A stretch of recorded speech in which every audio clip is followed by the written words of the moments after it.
Well,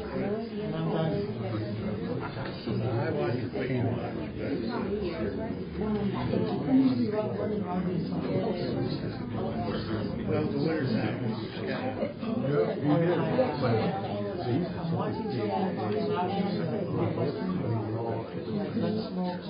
Is it gone?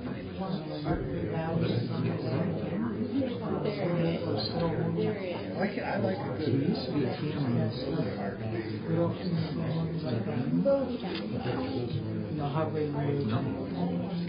yeah, I like Randy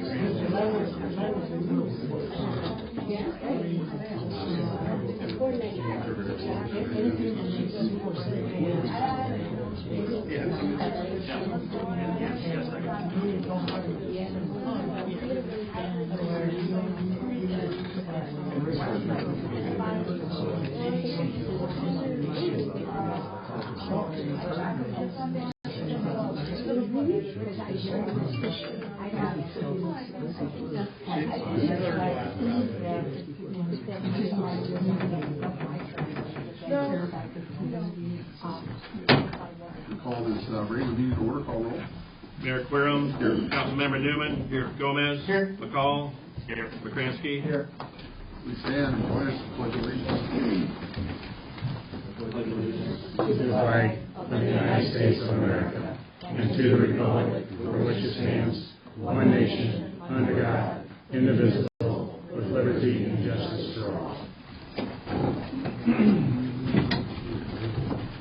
Okay, so to start tonight, we got public comment.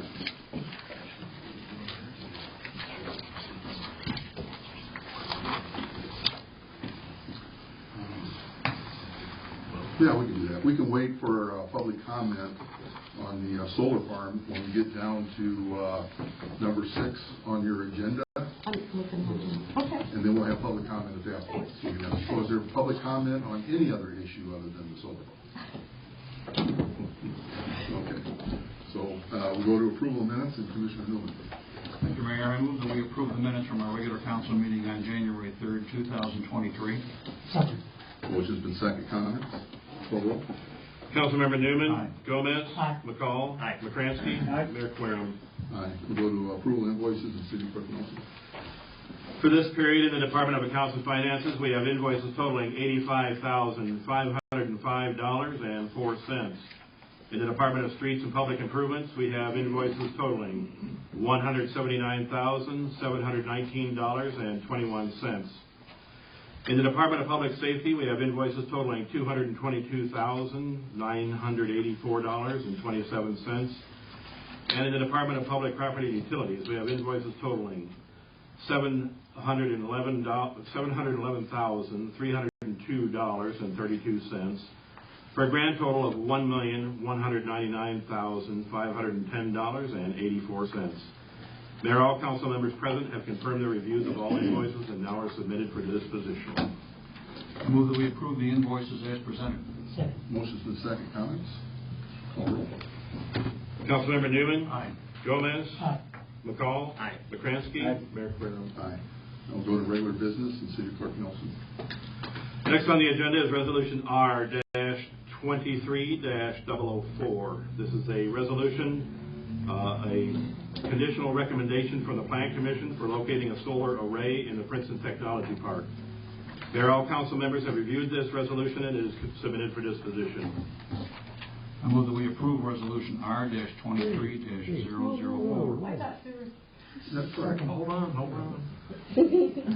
How can you approve without comment? Are we ready for a second? I just said second. Okay, it's been second. Okay, so motion has been second. Do we have, now we'll go into the public comment period. So public comment, anybody wants to speak out on the solar array? You can step up to the mic and all we need for you to do is state your name.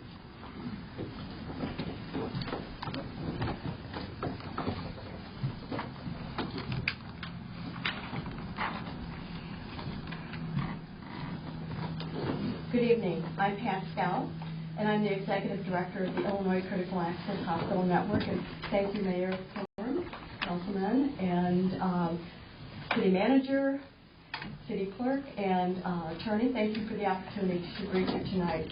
I'm here to provide comment about the proposed resolution and the putting of the solar farm into the park test.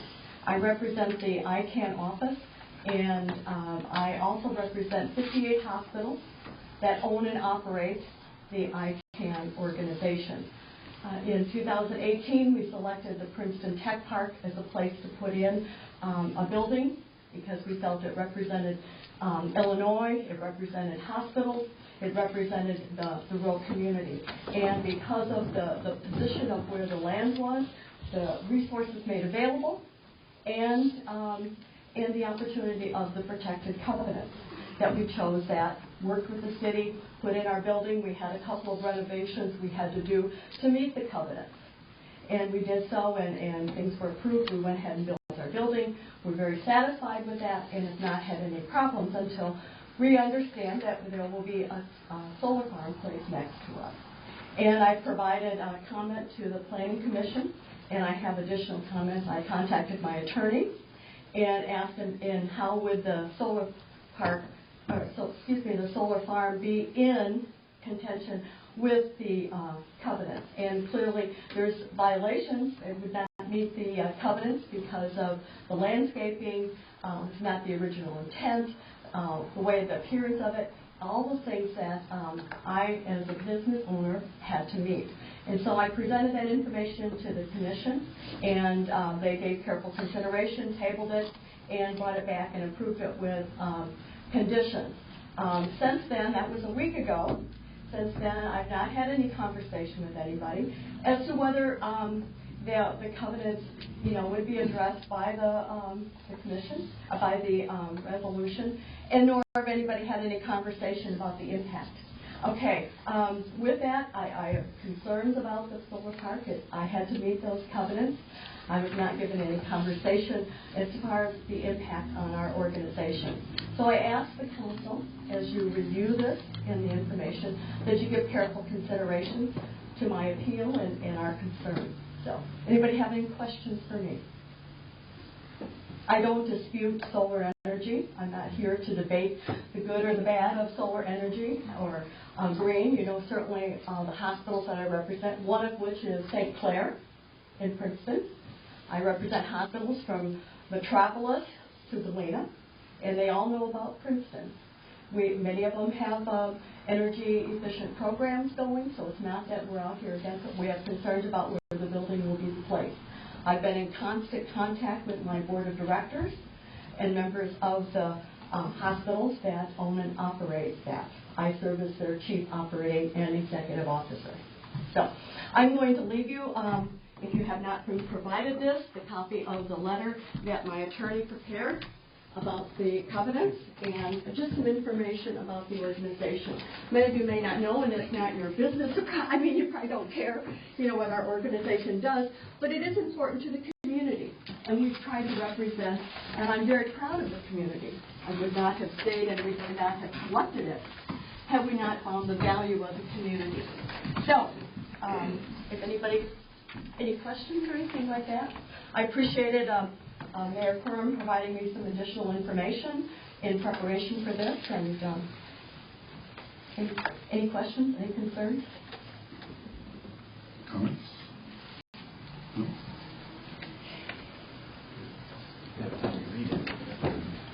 Okay. All right. Thank you. Thank you.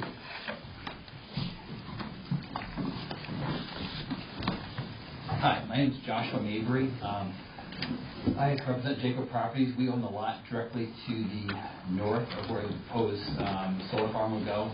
And I'm in the same boat on the whole thing. When we bought our lot, we were told that there were certain, the covenant says that, hey, we have, masonry surfaces. And so our building we selected to build, which we presented to the Planning Council, had the masonry up, so much the building, we had white masonry.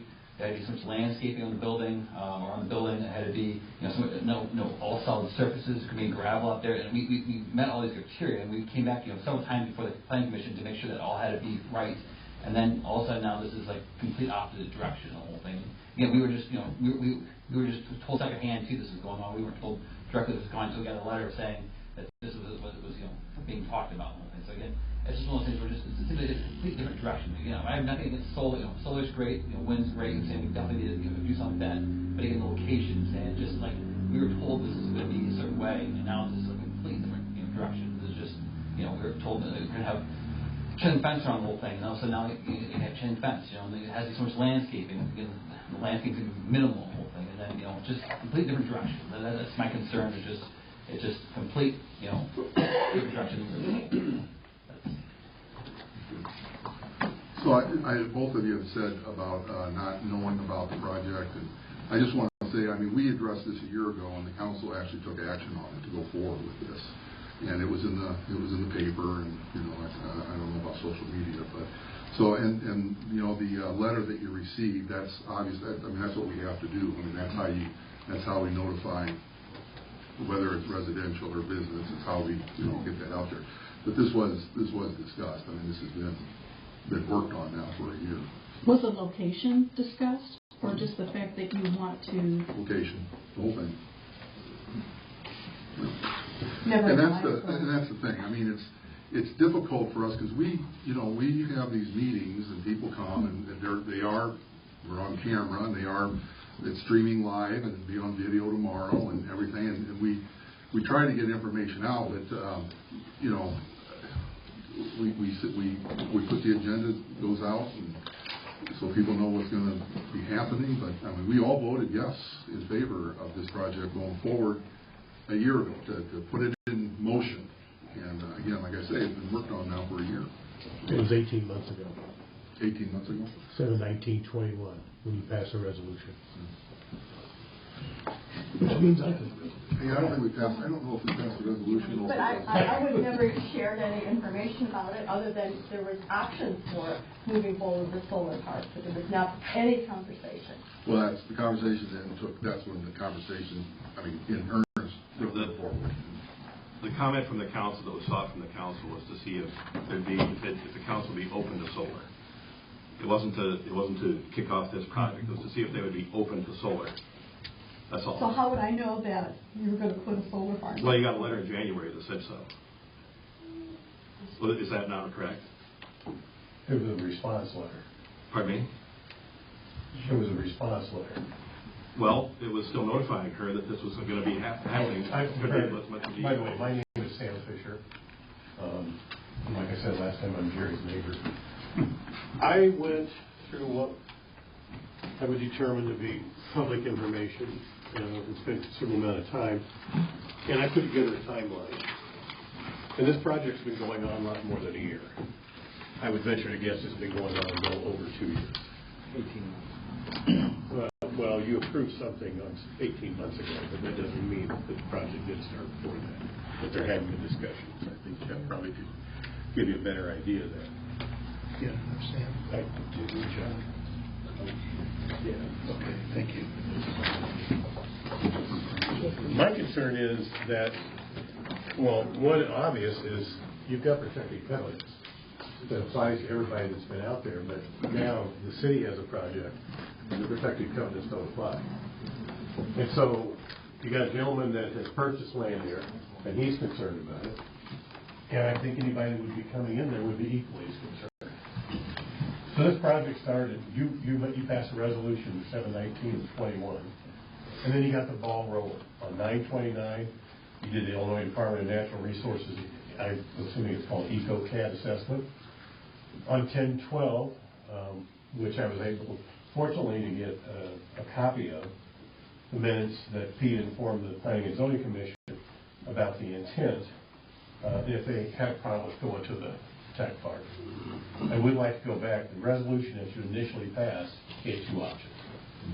It gave the tech park and also gave the 8 acres near the transfer station. Then on 11/31 or 11/30/21, Chandler and Associates prepared a boundary and topographic survey for the proposed site. And then on January 25th of last year, you received a letter from ICANN with their concerns. And then Pete responded in a timely manner on 26 of those concerns. On the 27th of January, it would appear that there was some subsurface exploration, soil testing done. And then on 2/7/22, and correct me if I'm wrong, there was an RFP that went out from IEA for potential bidders, is that correct? And then on the 3rd of March, there was site visits for prospective bidders to the project. And again, all this is nobody knows. And then on the 7th of last year, you signed a lease agreement with, I'm assuming it's called Bow Renewables, to propose a solar collection project at the closed landfill. Now, one of the things I've heard about why this was such an attractive option at the tech park was because it was easy to connect. It would appear that this gentleman doesn't have any problem connecting out at the landfill. And you do have 6 acres available at the transfer station. According and by following statute, you published a notice in the Republican on 11/30. You served notices to those impacted property owners, and those would be any property owners within 200 feet. And then on 12/13, finally, there was, after a 2-year break in posting of any minutes of agenda for the Planning Commission, which is a direct violation of state statute, we had a meeting, and the variance was tabled. And let me say that the variance was not on anything specific, it was just a variance. So nobody knew what the variance was for. And then on 2022, IME published our annual report, and it mentions Princeton as a 2023 Solarwood project. 1/6, planning and zoning meeting, there were no agenda posted. 1/10, the planning and zoning meeting passed a conditional variance, which was a little scary. And it was a vote of 3-2. There were 2 members not present at that time. And so they did it with conditional, and then basically then it kicks it to you for tonight's decision. And then the first bit of public communication was by your favorite way to communicate, and that's Facebook, on January 14th, less than 48 hours in advance of this meeting. I'm sure that most of the public don't know this, and I'm assuming that people on the council don't know this. But there are protective covenants, and they're there for a reason. And the city took the easy path by not communicating because they knew back in January of last year that there was concerns out there. But nobody from the city, not the mayor, not the city manager, went out to sit down with them and meet with them face to face, nor any other property owner or a person that's getting ready to build out there. That's not the city of Princeton that I know. Everybody should have been communicated and brought along the path. And if they had concerns, the way you address concerns, they should meet with them, and they didn't. So my feeling is this project sailed all the way down the line. It was a no-brainer. It was going to be a slam dunk. And the reason I'm interested in it is because I was the first tenant out there. It was Keith and I, Don Evans, and at that time Andrew Brandon, who was the city manager, that started the tech park. And this whole idea of the tech park being technology only was just a branding thing. He named the tech park only from a branding standpoint. Because believe me, moving a newspaper, which I did, and we bought the ground in October of 2003, and then moved everybody in. The building was completed in June of 2004.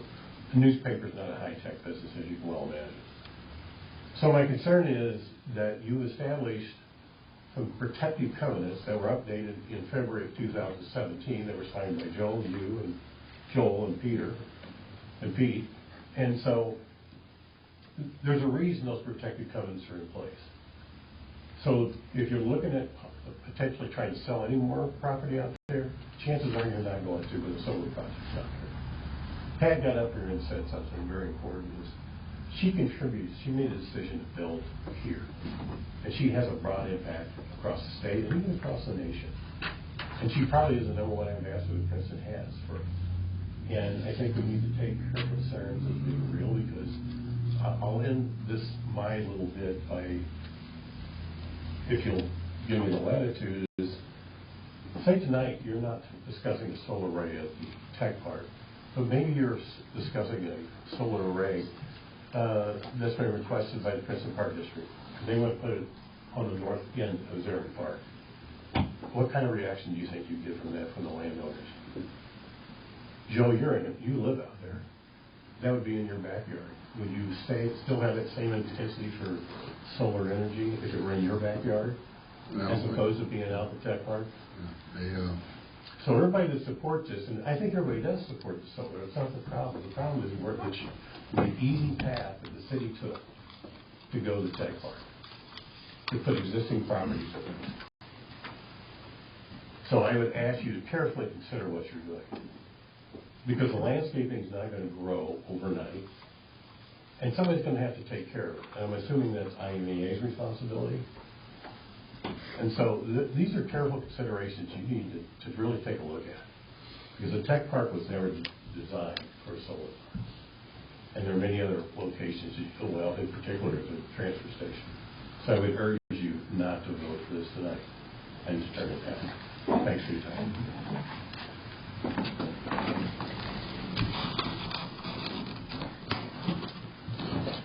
Anyone else?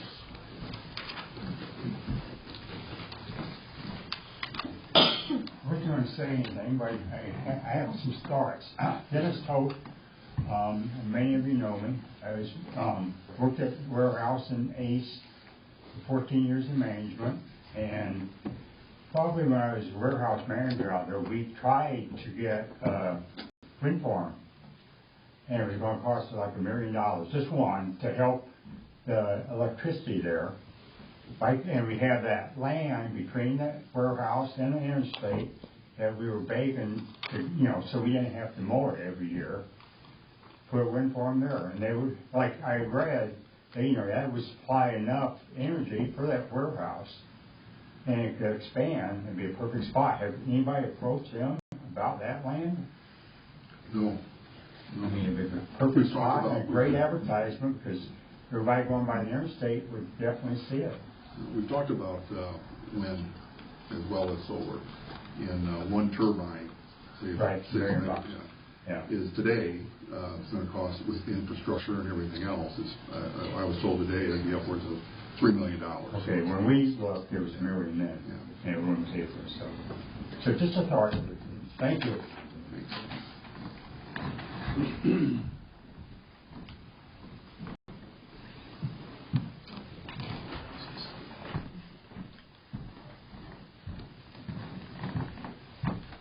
Good evening. My name is Gary Stevenson. I'm the Chief Operating Officer for IMEA, and I'll be very brief.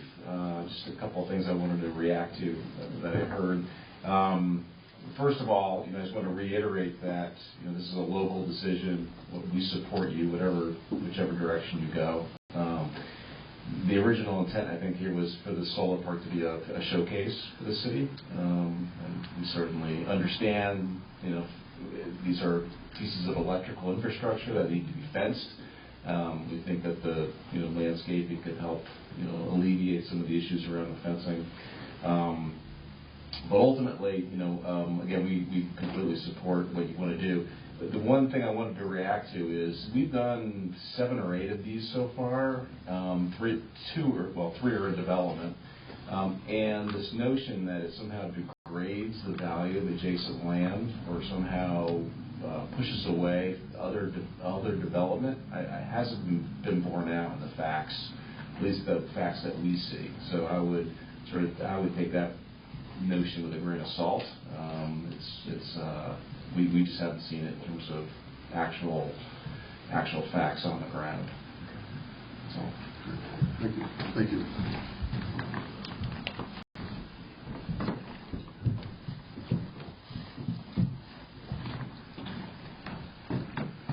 Keith Hayne. My concern is when this tech park was built, in which I was in your seat, Joe, there was federal grants that was money that came for that project. Has anybody checked that we're not in violation of that original money that was given to us? Because there was a lot of federal grant money that was brought in on that project. Yeah, I'm not that aware of it. It's been over 20 years. Yeah, I know, but I don't. Well, a lot of times they have rules and regulations on grant money. I would somewhat be concerned if I was the city to make sure we're not in violation of. What was the grant? You recall? Who was it from? Well, Jerry Weller is the one who was our congressman at the time. It came from the federal government. Some of it did, and different things. So, but I would be concerned about that. I don't think it's a right location. I agree with the covenants that's out there. I just heard a proposal possibly on that Ace property, which I didn't know anything about. I was also thinking of our transfer station, which sits out there. It's not a showcase. And if we want to be close to our substation, maybe we should check this land on the west side of that substation. There's a piece there that maybe could be bought or leased, and then there's room to expand that project on down that way. You wouldn't be locked into just 6 or 7 acres. That's all I have to say.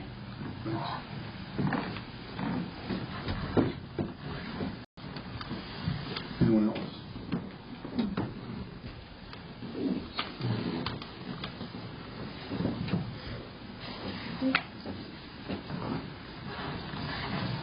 Hi, my name is Terry Madison, and I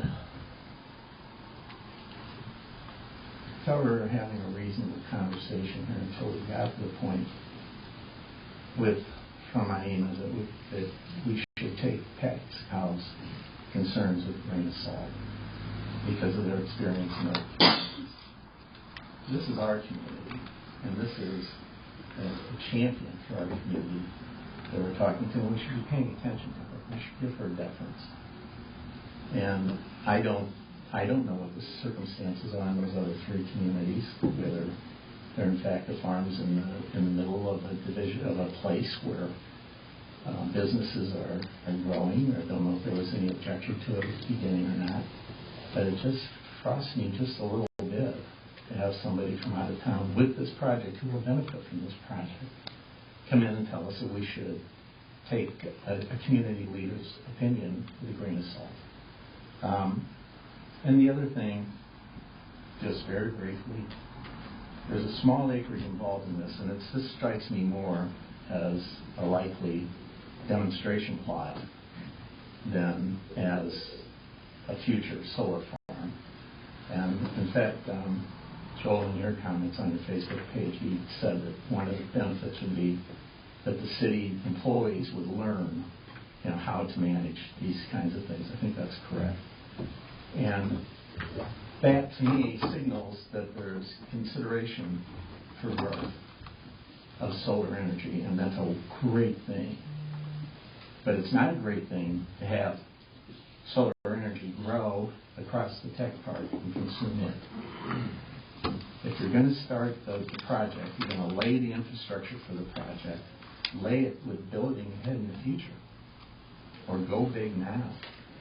This is a mess. I agree entirely. It's dire straits. This is the mess that local utilities are going to be facing over the next several years. And I don't think a lot of people in Princeton understand this situation.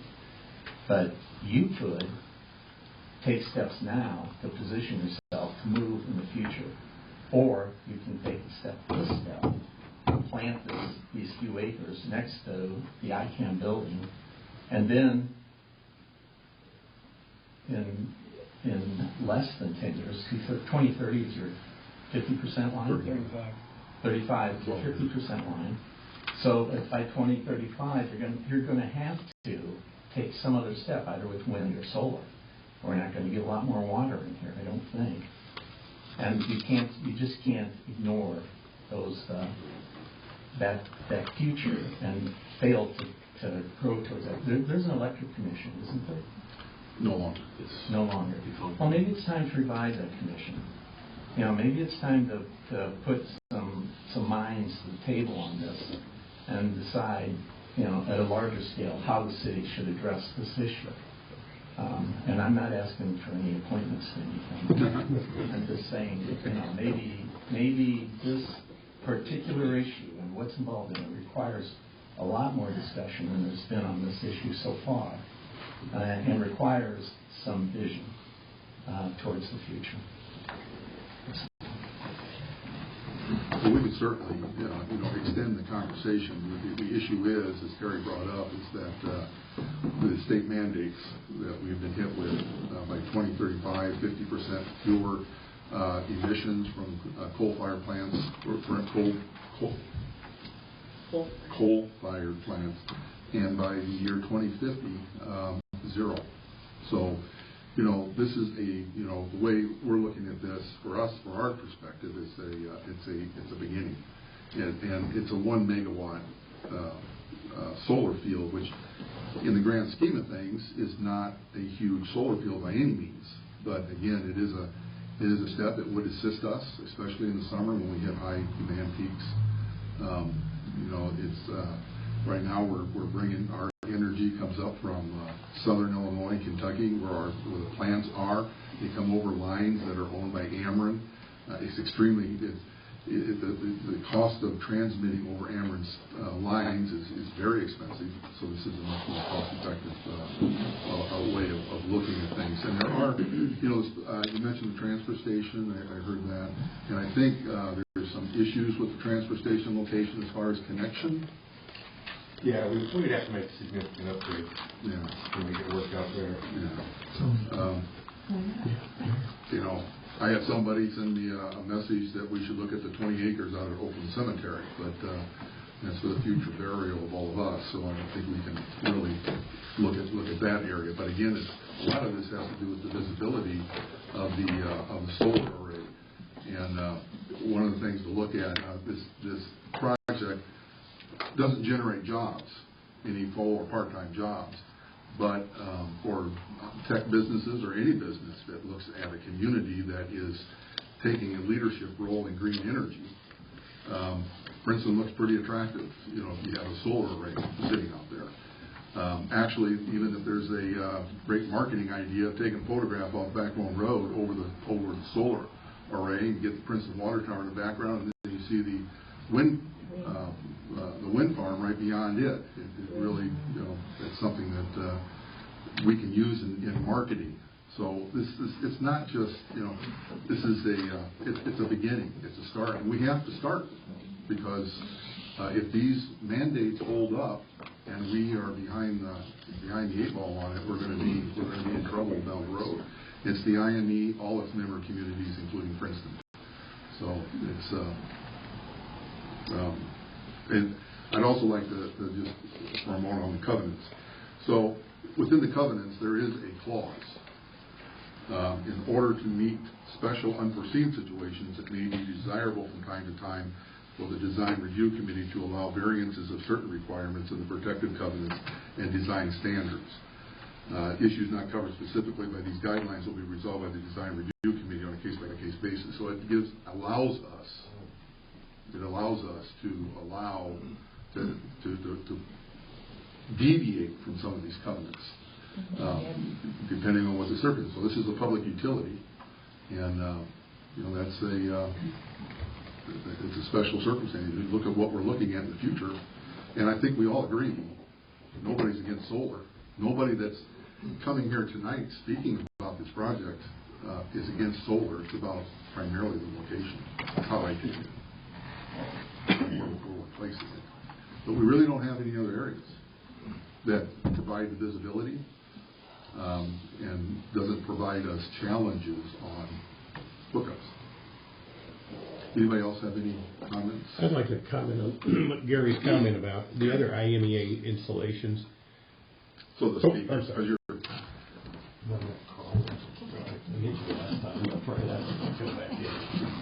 I presented this at the zoning commission. If you look at the other installations that IMEA has, they're in totally different circumstances. They're in totally different areas. And, you can pass, I only brought one copy with me, and you may not have seen this, but they're in totally different environments. So there would be no protective covenants to really fight with, because they're, for the most part, in really industrial or fringe areas.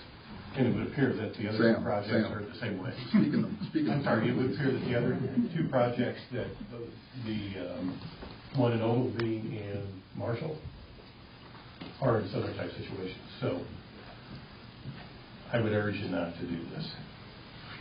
Because, and the other thing too is, if anything, this should be a lesson that you need to communicate. You need to bring people up to speed. You need to build consensus. And you need to go on top of this. Because this lady isn't a master. And the work she does is tremendous. And what you're saying to her is, it really doesn't matter. We're going to go ahead with the city of Princeton. We can go ahead and put our own solar park. And I think. So I'd like to kind of address, Pat's comment, about So, you oppose the solar farm. You know, solar farm is, it's not a, I guess the pictures up here showing they are not. It's a subjective opinion, but they are not, in my opinion, ugly. And they serve a purpose. But when the Bureau County decided to put the jail next door to you, I mean,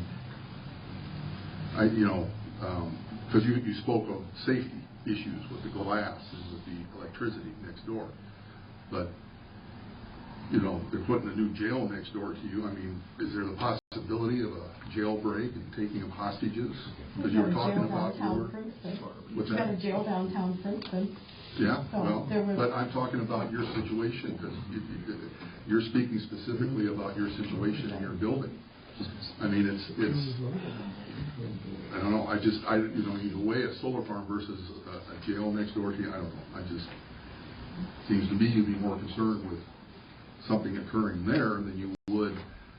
The solar array is within a fenced-in area. It's quite a it is a little bit of ways from your building. I don't know what kind of safety concerns there would be, from the glass solar panels and Are there provisions if they leave for cleanup? There's provisions for that. Decommission plan. There's probably a decommission Yeah. plan. I mean, how would I know that? Well, you came to the meeting in December and you were told that. But I've never seen them people. Pardon me? I don't know. I mean, you say that there are, but When was the I've never decommission seen plan that. spoken about? Pardon? I don't remember any discussion about the decommission plan. Gary, you mentioned that at your meeting, didn't you? I believe But you we did. don't. Yeah. Okay. You could come up and talk. I suppose I could have. Can I say one thing? So again, are the lots right now listed? Are they on the market, the whole thing? Because they've been on the market. are they? Okay, On the good. MLS, they're listed on the MLS. They're not on there right now. Yeah. Okay, and I know of several different, over the past few years, I know of several different people that we know personally that have tried to come forward with projects on the whole thing, and the planning commission said, no, this doesn't follow this particular whole thing.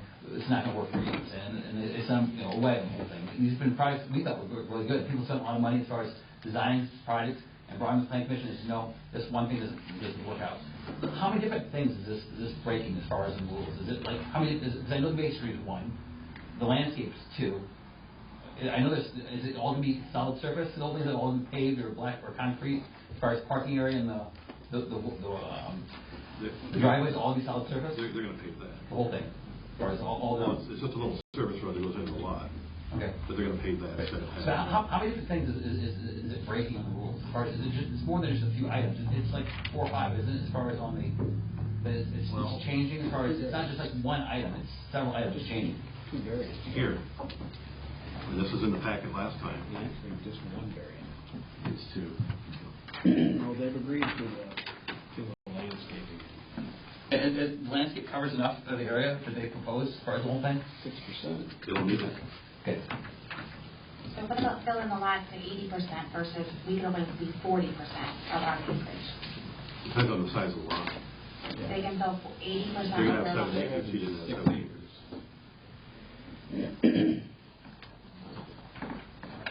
And covenants are to be, everybody talks about covenants and how they should be followed. Now, you brought your property out there about 2.5 years ago, and the covenant state you have to build within a year. Right, and we COVID on the whole thing. Well, and material prices went crazy on the whole thing. Yeah. The cost. I have a financial all myself as far as when, and the large amount of risk that I'm exposing.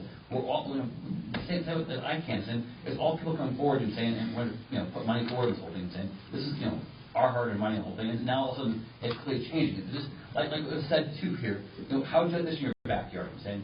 You said, hey, I got a lot bought, you're committed, and all of a sudden there's a solar array going to come in. It completely changes the whole thing. I don't think it's going to be just attractive as far as when you look across the way, as far as potential people to come in. It's completely outside the realm of the whole thing. If it had, it's just completely outside the realm. Can I say something?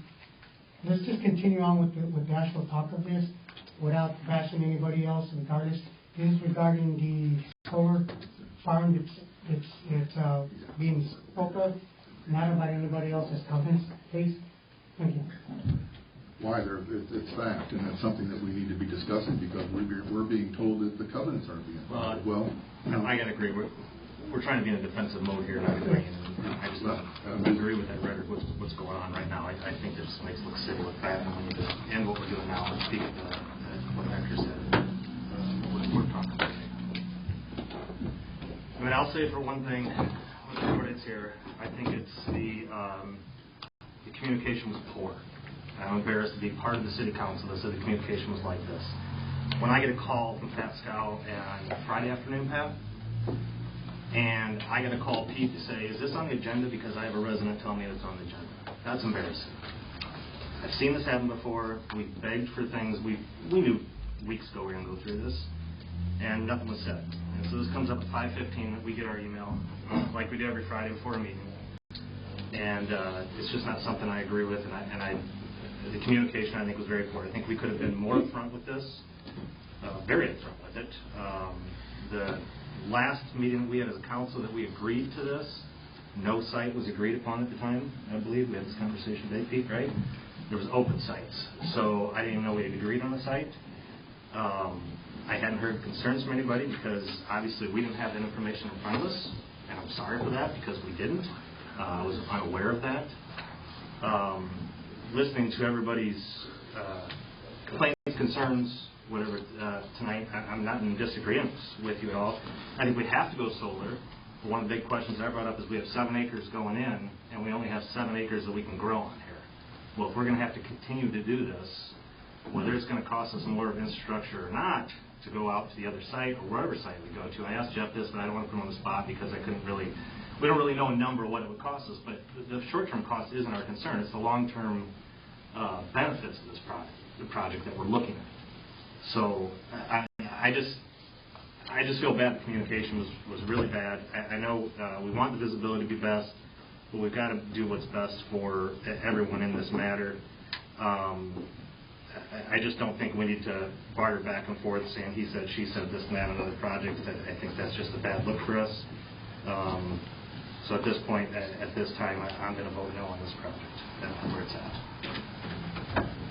A couple of other things. One thing that he mentioned was communication. Obviously, we knew about it a long time ago, and we really haven't heard anything. One of the things I also got a call to see if I had the agenda and everything else. I said, no, I haven't got it yet, because I wasn't able to look at my email at the time until I seen it later on that day. However, I'm just going to bring a couple of little things in here. Our water plant, for example, that was created for the city to provide clean water for years and years to come. It was done really great. I know people complain about the cost.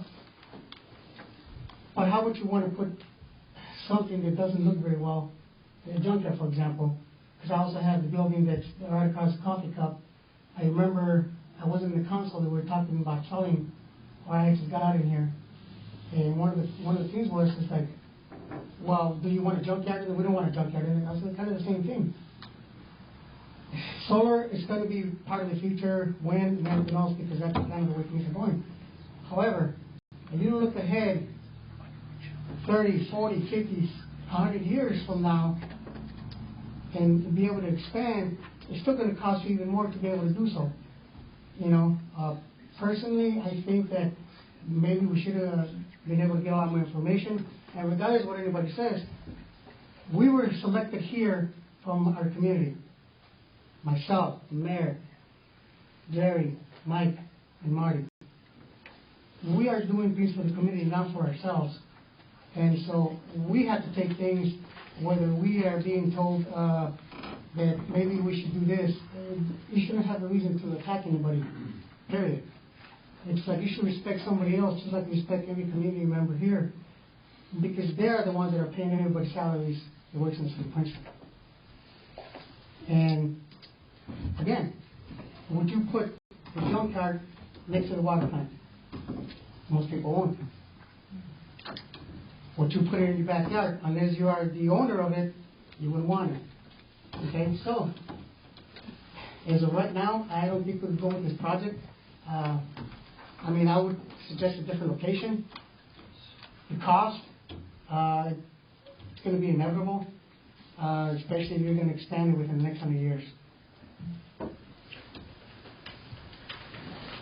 Yeah, I just have a couple of concerns, and I'm not worried about the aesthetics of how it looks in a photo. I know that may sound good on paper. What I'm most concerned is, what do we do when we need to expand and we can't, or we have to put it in another location? So I'm concerned that we don't have the ability to expand, and we're going to have to, because we're at 11% now, and we have to be at 50 in 12 years. This project here increases that, but not nearly enough. So we're not going to be able to get to 50% unless we can expand this project probably 2 or 3 more times to a larger amount. So that means we're automatically looking for a larger area to expand. And I just think that that's redundant in itself, that we need to have a project that we need a place where we can put it where we can expand. And then I too am concerned that I didn't get to hear about this until, well, I didn't get, because I didn't look at my email on Friday, I didn't get it until Saturday.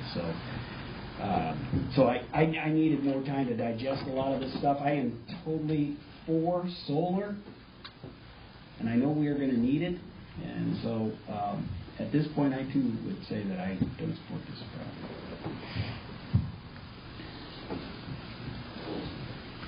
I came in here thinking I was going to approve this tonight, but I'm having second thoughts and third thoughts, actually. I think we need Gary and Jeff Mangrich to come back to us with other locations that are larger, that would provide for expansion, so we don't have to have one site in the tech park and then maybe have 2 or 3 other sites surrounding the city between now and 2035 when we need to reach that 50%.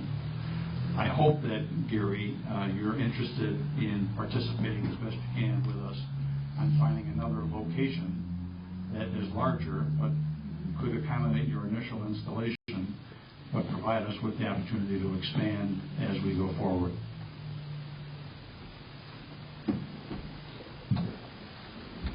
You know, another location, larger location, the city's going to have to purchase. Or if there's some way that we can talk with a farmer and come up with some kind of a lease agreement for a solar farm. But again, this project here is the start. It's a beginning. I personally don't have it. I mean, it's a tech park. This will be the most technologically advanced project in that tech park. And I understand that it wasn't, the terminology tech park. I don't know why you would choose the term tech park, if you're letting in a lot of other businesses that don't have anything to do really with technology. So, this property that we're talking about, it's in 20 years or 20 plus years it's been out there, we've not had anybody come to us about those lots. It's a triangular piece of property. It's back in the corner. We've had other people come to us about every other lot out there. So I don't, it's just, I support this project. I support solar. I support this project. It's a beginning. It's a start of bigger and better things to come. But this is a nice size project for our electric crew, our electric department. It's going to learn a lot from how to put these together. I mean, there could come a time. Working with the IME that we can put solar panels on the top, on the roofs of every government building in town and hook that up to the grid. There's a lot of different possibilities, but this is the simplest, this is the easiest, this is the right size to get started on. And it just makes, to me, it makes sense. It's a subjective opinion. I don't look at these solar arrays as being ugly, especially the ones that have black frame. They kind of blend into the background. I don't the landscaping that's going to be along the west and north side soften the view for people that are concerned with what its appearance is like. But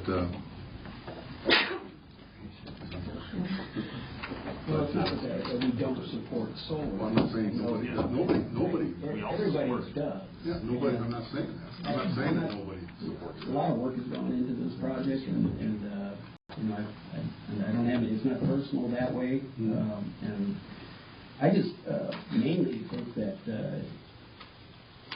we know we have to expand. So, you know, to put in a smaller than what's going to be needed, to me that just doesn't fit what we should be thinking of.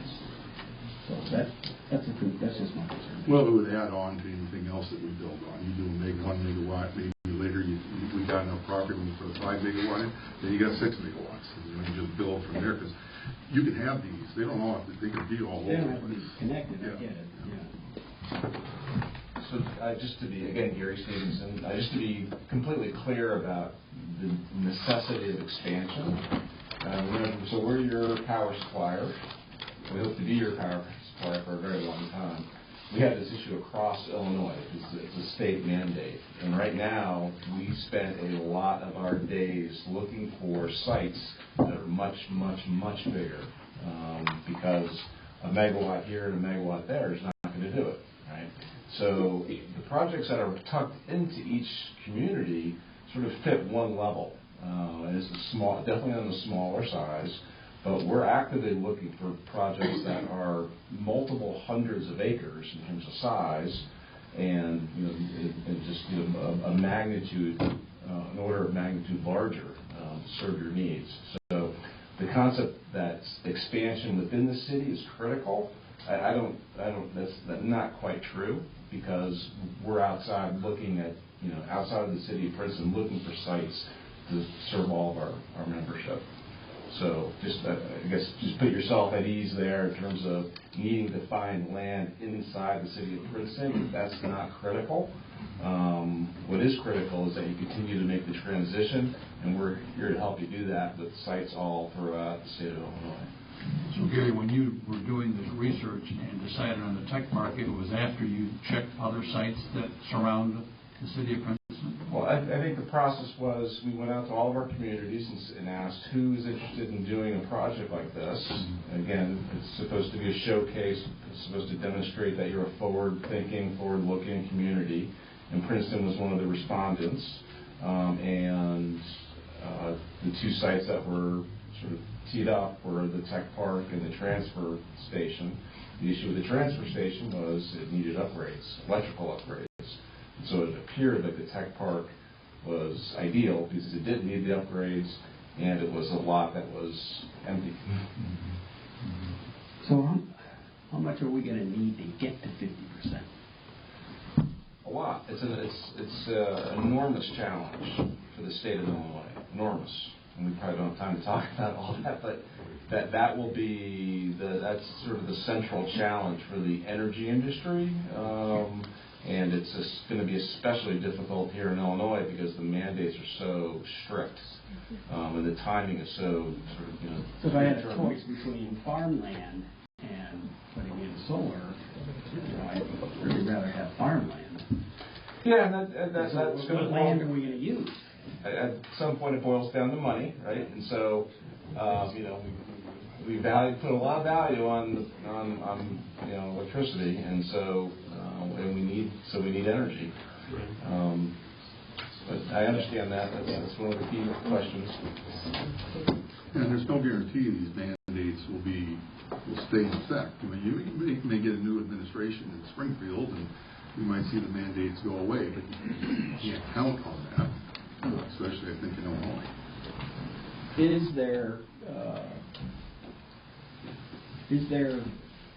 Would this help if we were to table this and spend more time talking about it to a certain point, or maybe looking further or other options, or even just getting a chance to digest all of this information? Is that an option for us here today, or should we just... Well, I would certainly favor a motion to table versus have this thing be voted on and go down and be defeated. I mean, I think that is banging our head against the wall if we do that. I mean, I would also like to see what the estimated cost would be to provide the connectivity of the solar out by the transfer station. Are we talking about $10,000 or $150,000 to do so? I think that would help us make a decision as to a plan B. If we table this motion, we're still leaving this lot basically out for the most part, right? The resolution remains. We're just tabling it to no action. Later date. Your name. Ian Cardosi. As many of you probably know, I am a local solar company. We've developed megawatts worth of solar, everything else. I've kind of been working with the city in many things. I agree with what a lot of people have said. I challenge everybody that sits here and says we didn't know about it. I'm on the planning commission too. We had this information from us. People don't know about it, but we had information there. Development moves fast. What I task everybody to do is if you want in other places, we have an open door for investment. The IMEA is actively seeking. They have an appetite for stuff. If people know farmers around here, we know land that's not well used, I say bring it to the table.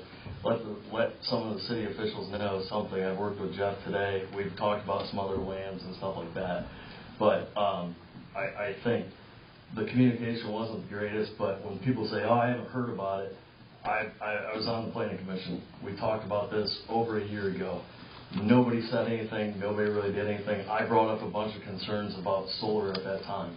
I go to other communities. I've been down southern Illinois, up in Chicago, everything, speaking at city council meetings, different things, different questions. You see the attorneys. There's nothing wrong with it. Yes, everybody does have to agree with it. But when it comes across the table, it needs to be acted upon. People need to look at it at that time and see it. That's all I got to say. Because I think there is opportunity around Princeton, and we do have capacity, right? The IMA has capacity to get some stuff. There is some parcels of ground around here that local farmers own that may be a fit for some development. And if anybody has any of those leads, I'd be willing to take it. So that's all I got to say. I'm glad you opened that door. Everybody would have known what the planning commission was doing, and minutes and agendas been posted, which is required by law. I've approached the city over a year ago. I just approached. You all got an email from me. And so when you want to go back and look at those things, that's the best way to get informed. And the problem is, up until December 13th, nothing had been posted for the zoning commission agenda and or minutes since 2020. Yeah, but in 2020 when we discussed that, we discussed how it wasn't feasible after there, because that was some of the questions. I believe you were at that meeting in the planning thing about the connections, okay? After Jeff and I talking, I spent 15 years in utilities, so I understand utility lines, okay? I'm 5 years in my solar business. That is not feasible like everybody thinks. It does add a bunch of costs to the project, okay? The biggest thing we look at when you look at development is close to substations, okay? Out there in the tech park, it's hard for me to argue about the solar system when it was brought to us at the beginning, because a tech park's for businesses, but yet we put a Taj Mahal water treatment plant there. We have 2 substations right across the road. Now we put a jail in there too.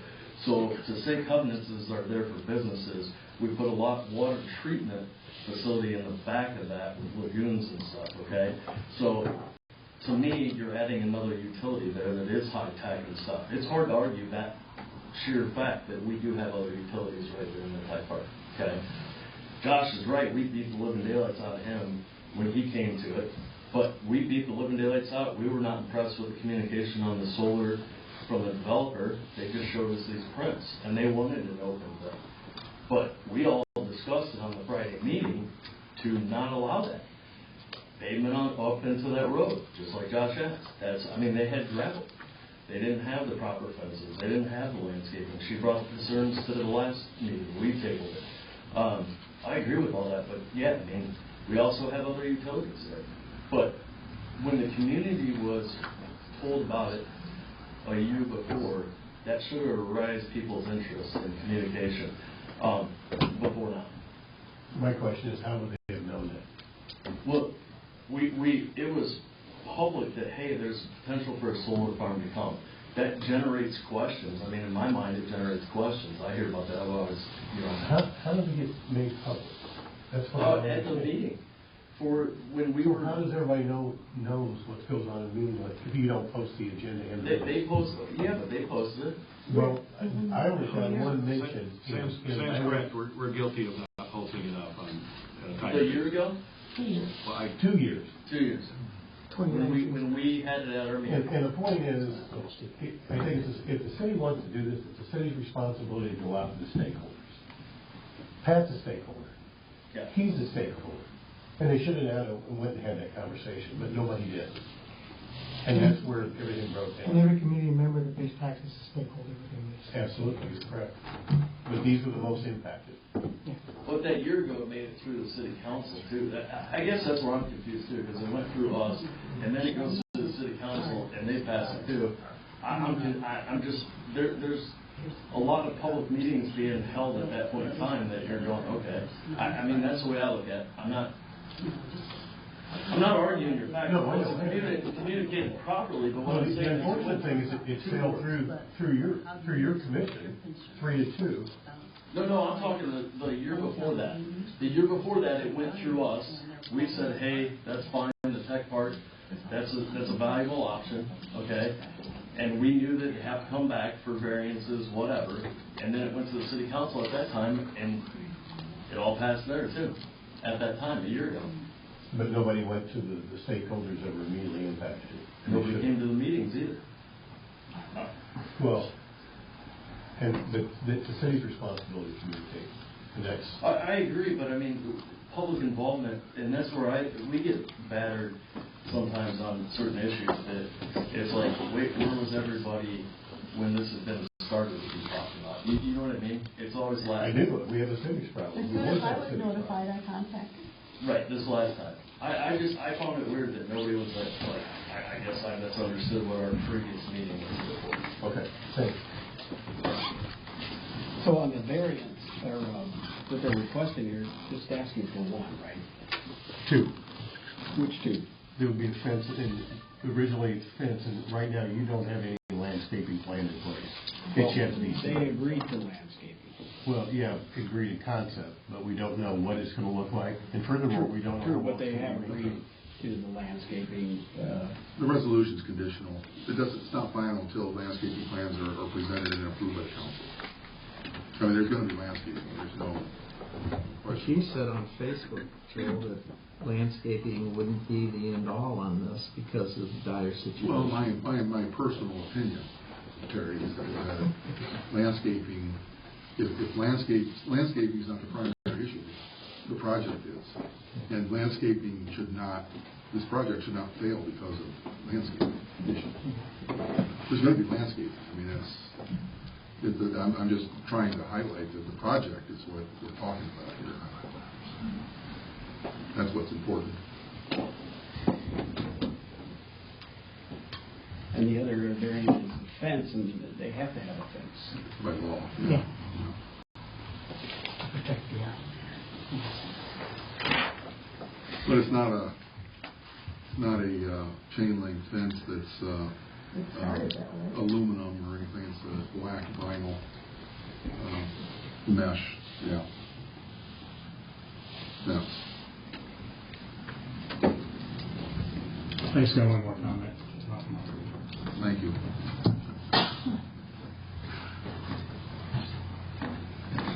I have nothing against solar or wind, as you all would know, but I think it's where you have to look at the future, and I think Jerry brought that up. What is the infrastructure going to cost you if you can only put 1 meg on this piece of property? You're going to have several megs down the road. So why don't you look where you can expand in the future? Because you're going to have so much cost of putting this in. So why don't we look at the future where we can put in 8, 10, or 12, or 15 megs? And then it only costs so much to put in that infrastructure to start with. Just because it's close doesn't mean it's always the answer. Yeah, on this project here, there is no cost to the city putting this in. all taken care of. But Well, I there's get gotta your be some point. cost, because he's gotta hook into it somewhere. Well, we would do that for any business.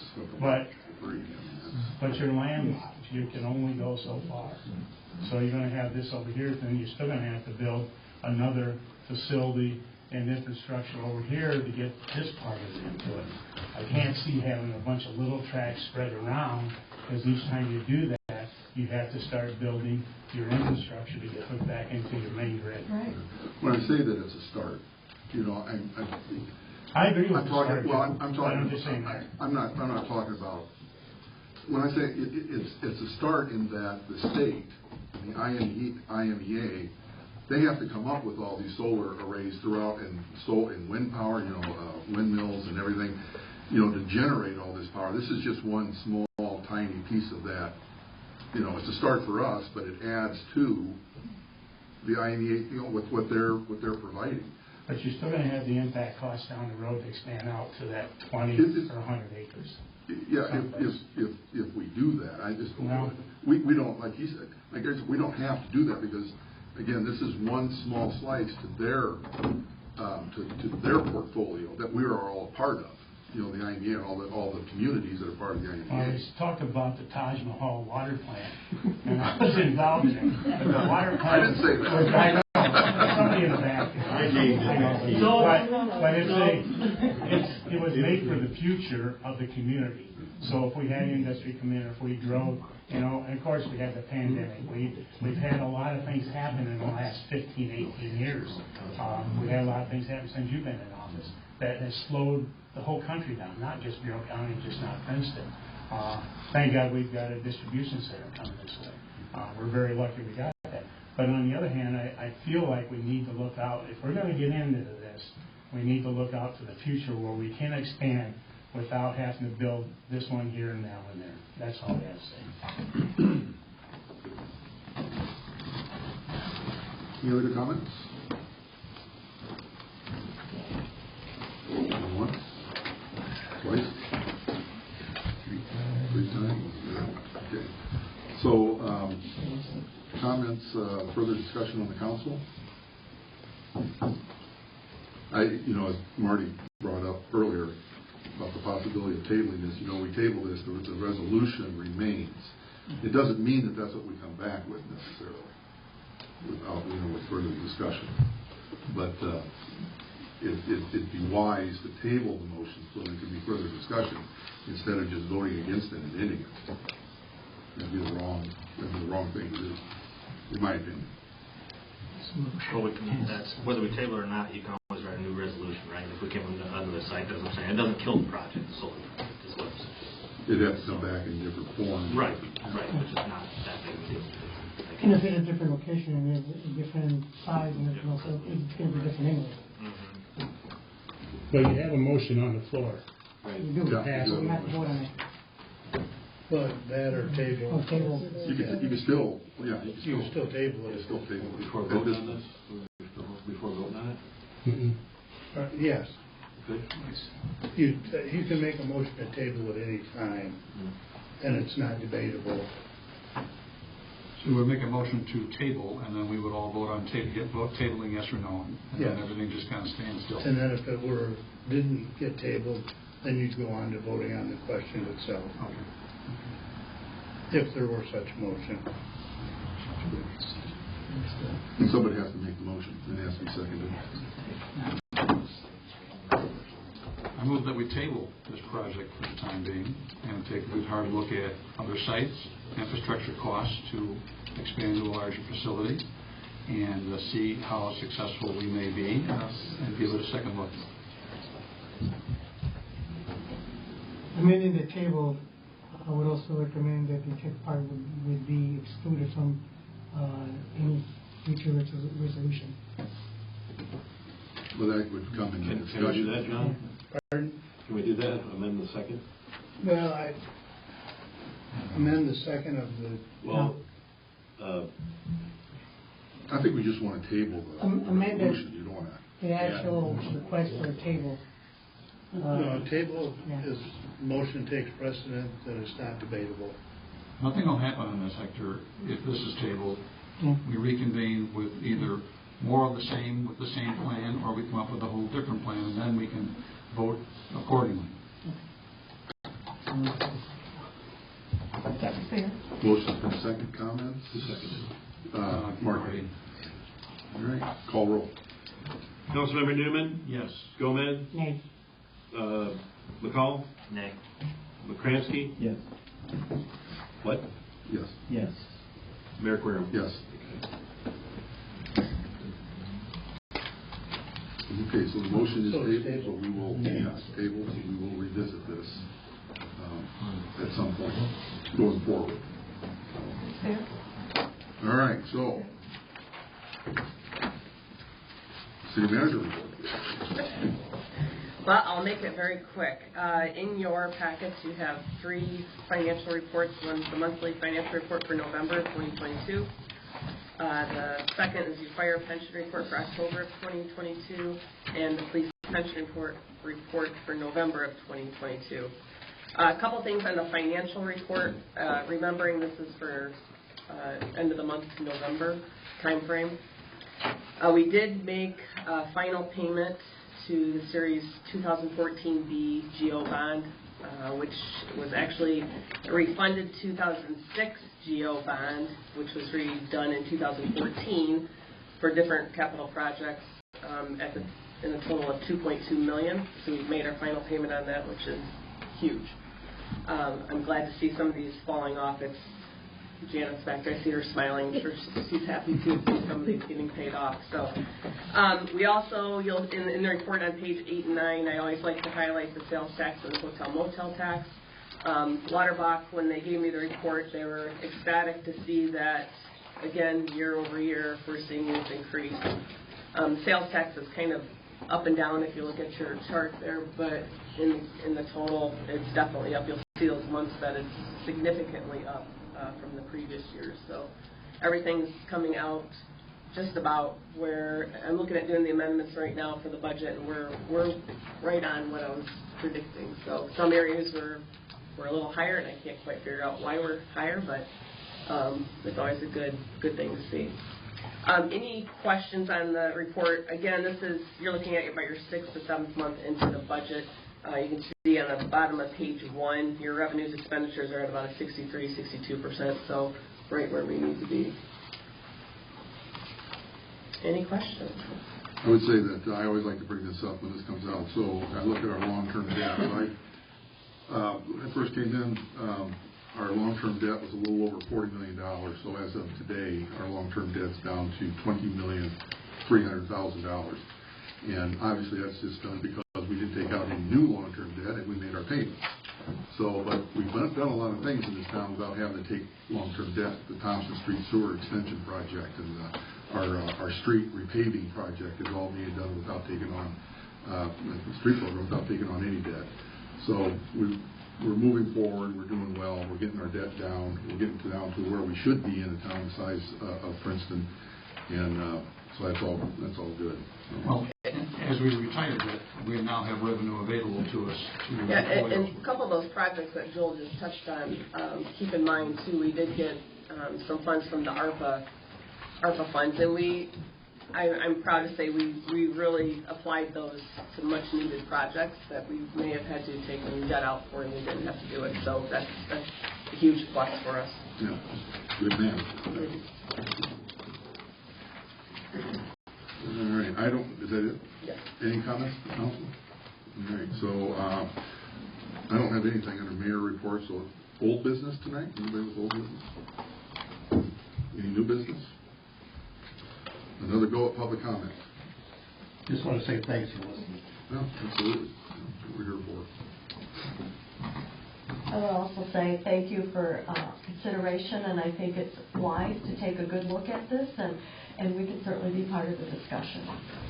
Well, it's a good discussion. I appreciate everybody's speaking, and appreciate everybody showing up. It'd be nice to have this crowd every meeting.